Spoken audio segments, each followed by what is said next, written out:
now it's just streams, and Taylor Swift is dominating that across the Well, she's board, also right? dominating album sales too, right? Oh yeah, I mean, she used to. I mean, I used to always watch first week sales, and she was the only artist that could break a million first weekend sales, aside from Adele. So Oh yeah, Adele. That was a yeah, big and one. I was listening to Adele when she released 16, and when I used to go karaoke a lot, I always used to I uh remember your song "Chasing Pavements." yeah, Chasing Pavements. That's when you Yeah, know you're OG, man. I was before all the Adele hype, listening to I Chasing was. I think Pavements. I became a fan at 19. Oh, the album 19? Hmm. Yeah, that was a pretty good album. I mean, when people started listening to Adele, I'm like, you guys weren't even listening to Adele when she was like 16, like that's like true fan. Too bad she'll never know. She'll never be like, oh yeah, Quincy was there from the beginning. I mean, I became I liked her. I started liking her a lot when she released album 19, and then I think when she did the song Skyfall Oh for the yeah. James Bond movie, that was like I was obsessed with that song for a Yeah, she while. was she was peak at that time. Actually, I still listen to that song kind of on repeat sometimes. Skyfall. Yeah, What do you it's think really good. about Billie Eilish's version of when they released that for 007? I forget what it is called. It was honestly, I feel like Billie Eilish and Adele, their voices are good for that kind of like uh I higher end don't type of music. remember. I remember. I think the most recent Billie Eilish song is her one with Barbie. Oh yeah. What was I made for? That won a lot of Yeah, awards. that was a that Huge. was a good song. That's the only one I remember recently. I actually love that we're jumping around. We're just like latching on to whichever It's all songs. music taste. Yeah, it's all music. It's all Yeah, music. it's all But music I taste. feel like with Billie Eilish, her big leverage is having her brother, Phineas O'Connell, because Phineas really produces all her music, and he comes up with the beats. And I mean, I feel like, and this is just based off of YouTube shorts and YouTube interviews. Um, I feel like Phineas is just as good as, if not better than, Charlie Puth, who has a perfect pitch. Charlie. You know, Oh, Charlie Puth. yeah. I That's think I also think they're on the another same. artist I've I listened to. I don't like him as an artist, but I hear he's pretty good as a producer. I He heard does that. have perfect pitch. I do know that. Yeah, same thing Yeah. like with Mariah Carey, right? Very very rare that some of these people have like perfect pitch, but yeah. Oh, she did "No Time to Die." That's the song. Oh, was that for That, the latest James Bond movie? that was for James Bond, "No Time to Die." Yeah, that was the latest one. I don't think I actually even watched the entire movie of that I don't know. I don't watch any James Bond movies. because for me, peak was, or at least Daniel Craig's James Bond peak was Skyfall. I And then feel like after that, he had Spectre or something right. like that. And his And final then No was "No Time to Time to Die. Die." Yeah, Yeah, that yeah, was that was I think that was the final one because that starred that had Jason that Momoa. start That's it when was you it know was your it was Daniel Craig's last James Bond movie. movie, and it had the co-star Leah Seydoux. Oh, right. Sorry, I keep getting James Bond and Fast and Furious all mixed up because they all have these elaborate like set pieces, and everything has to blow up, and cars have to be flying, and everyone has to be shooting one another. So I get those scenes kind of mixed up when it comes to So Fast do and the you Furious. mix in Transformers as well? Sometimes, probably. I mean, I'm more of a Oh yeah, just throw in rom-commy a type couple of. explosions. It must all be the same movie. Right. Yeah.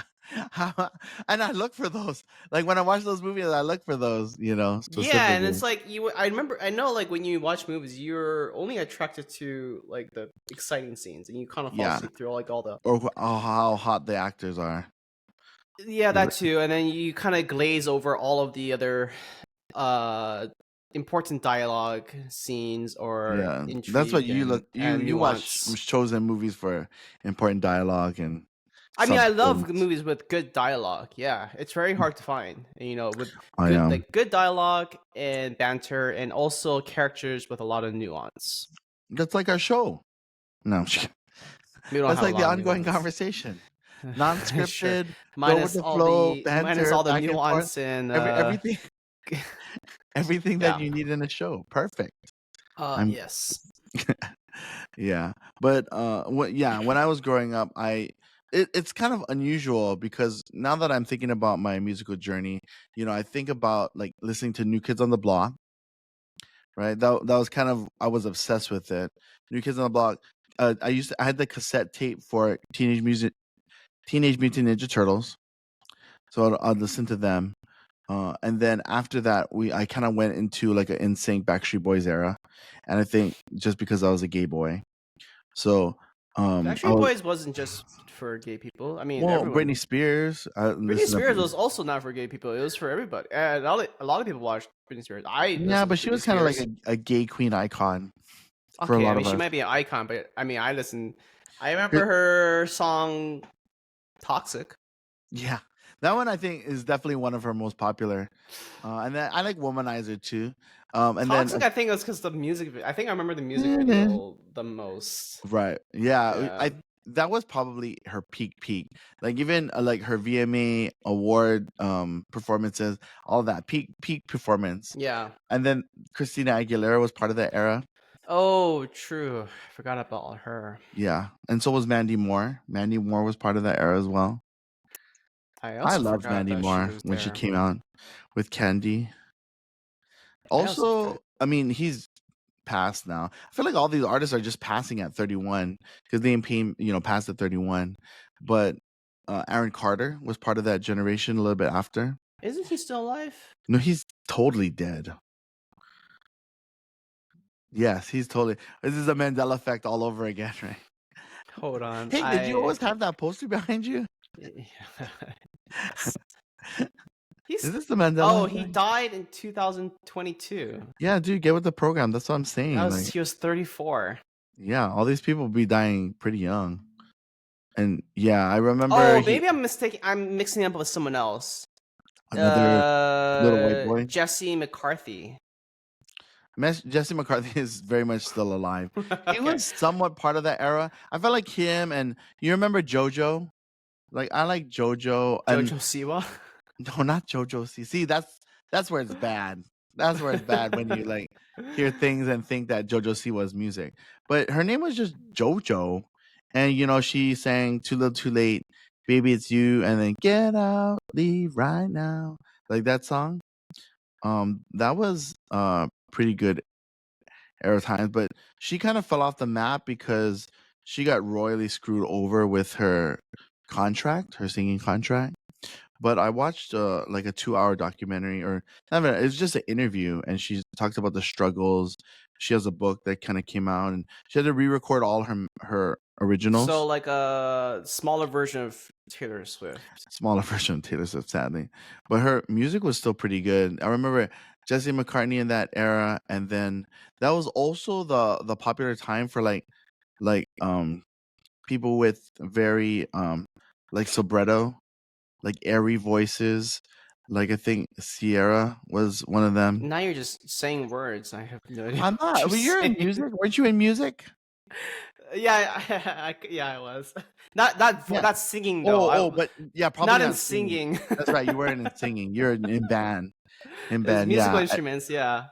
Well, I think I only knew a lot about singing because I took lessons, of course, for American Idol, and then I also had to. I worked at a karaoke place, so they always had um people come in for VIP lessons, and a lot of people are singing, practice singing, like Christian Lay, as part of the Yeah. Lion King musical. Oh, So okay. you'd see a Yeah. lot of celebrities actually when you run a karaoke place. I think I was like 16, 17. I was young. I could tell you stories about that too. Crazy moments where, like, About you know, celebrities that no longer exist today. no, like P Diddy. No, I'm just kidding. He still exists today, but I mean, I don't think in a million years anyone would have thought that P Diddy would be exposed to the level that he's been exposed at. I mean, after the whole Jeff Epstein thing, I'm not Yeah, surprised. you mean John Epstein? Oh, sorry, John Jeff Epstein. Epstein. Is it It John or is Jeff? Jeffrey Epstein Epstein, right? case. What about when they exposed that movie mogul and did the Harvey You Too Weinstein. movement, the Me Too movement? Yeah, Harvey Weinstein. That was a big Yeah, one too, right? that was a big one.